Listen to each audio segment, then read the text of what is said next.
સુરત પાંડેસરા વિસ્તારમાં વાહન ચોરીના વડ ઉકેલાયેલ ગુનાનો ભેદ ઉકેલાયો। સચિન જીઆઈડીસી પોલીસે એક આરોપીની ચોરીની મોટરસાયકલ સાથે ઝડપી પાડ્યો।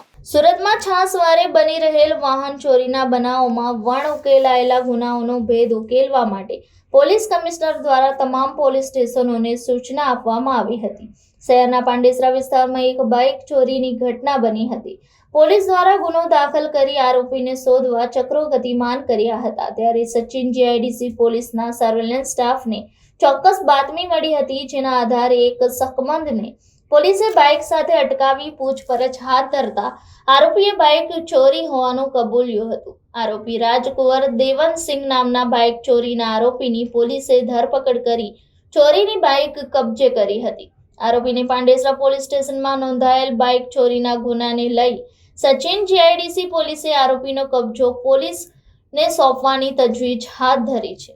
Reporter Hitesh Prajapati, Janadesh news, Surat.